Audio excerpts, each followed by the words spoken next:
Jadi kalau hasalit makampe mabedural hadisi ma hoy na usia sa alekat. Handloin. Bapak mama. Terutama untuk kita di sini orang-orang Katolik mungkin itu untuk meneguhkan juga kita ya dalam sikap beriman kita. Mungkin paling sederhana itu perlu diingat juga bahwa Luther sendiri pada awalnya kan tidak sangat anti pada aspek mariologis ya. Dia sangat positif ya. Kita tahu dia seorang biarawan pada mulanya ya, dan penghormatan dia pada dogma-dogma mariologis kan sangat positif. Itu aspek yang pertama. Kemudian kalau teman-teman dialog kita di gereja Protestan kan mereka sangat beri tempat pada teks kitab suci ya. Kalau begitu secara sederhana memang kurang konsisten juga kalau dia mengatakan dia setia pada ayat-ayat, tetapi kemudian dalam praksisnya atau secara personal dia mengkritik ya praktek-praktek devosi. Kita tahu bahwa kritik dia bukan hanya pada Maria tentu saja ya, tapi juga kepada devosi dalam arti keseluruhan.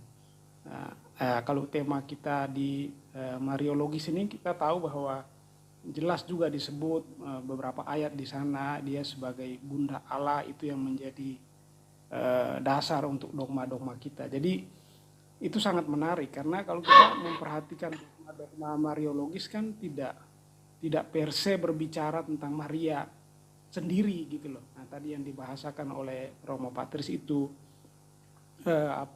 penghormatan kita pada Maria tidak ditujukan kepada Maria sebagai pribadi. Ya bagaimanapun dia sebagai manusia yang oleh Allah sendiri diberi ya suatu keistimewaan. Kita nggak boleh protes dalam hal itu ya, karena Allah sendiri menunjukkan itu.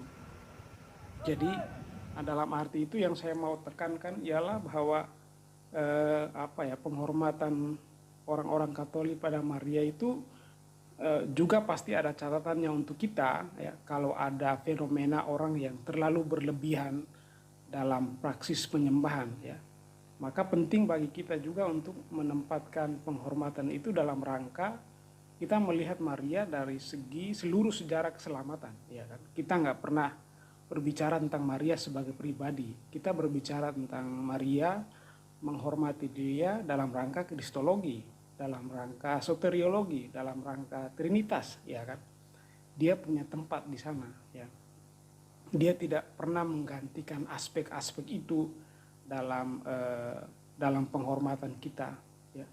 Melalui Maria kita sampai kepada Kristus, tapi juga kita harus mengatakan bahwa untuk mengerti Maria kita harus berbicara tentang Kristus ya kan.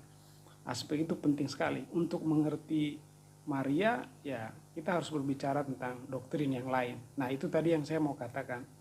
Kalau teman-teman dialog kita itu konsisten dengan prinsip mereka dari segi biblis, dia harusnya tidak boleh mengabaikan aspek mariologis ya. Nah, dengan kritik-kritik yang sifatnya hanya personal, tidak menyentuh suatu aspek teologis dalam arti ketat, sebenarnya dia inkonsisten dalam prinsip teologis dia gitu loh.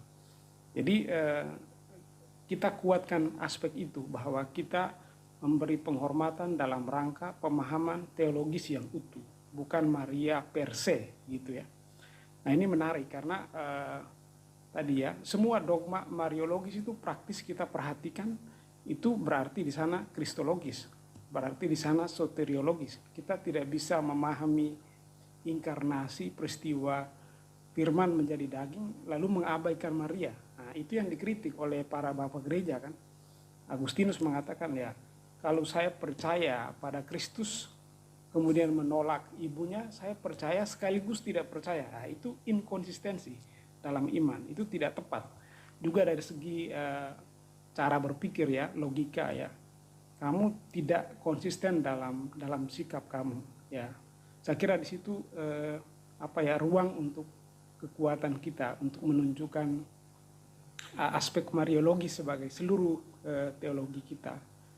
Nah, lalu misalnya juga para bapak gereja seperti bapak Kapadokia, nah itu menarik juga tadi mempertahankan keutuhan iman, tempat Maria di dalam seluruh sejarah keselamatan. Lalu mereka membahasakan bahwa Maria itu seperti ruang kerja Allah kan. Gregorius dari Nazianze itu dia mengatakan begitu ya. Kalau kita mau berkarya, menghasilkan suatu karya yang bagus, ya kita butuh ruang yang bagus ya. Ya untuk kita orang modern kan analogi itu kena gitu loh. Saya mau bekerja dan menghasilkan suatu ide yang bagus, suatu karya yang bagus, saya butuh suatu ruang kerja yang bagus.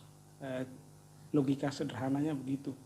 Allah memilih manusia, mengangkat seseorang, memberikan rahmat kepadanya, mempersiapkan suatu tempat untuk menunjukkan karya keselamatan. Nah, itu bagi saya sangat menarik ya. Menyentuh ya bahwa dia memberi tempat pada manusia, pada aspek historisitas kita, dan itu berarti aspek inkarnasi. Dan kalau begitu tempat Maria, kandungan Maria, di mana dia mengandung firman yang menjadi daging, ya suatu tempat yang dipersiapkan oleh Allah untuk melakukan karya keselamatannya. Nah, itu sesuatu yang indah untuk iman orang Katolik dalam hal ini. Nah, kalau gitu menghindari atau mengeliminir aspek itu dari dalam seluruh iman, berarti ya tadi percaya sekaligus tidak percaya, inkonsistensi dalam pemahaman, tapi juga dari segi praksis iman. Selama-lamanya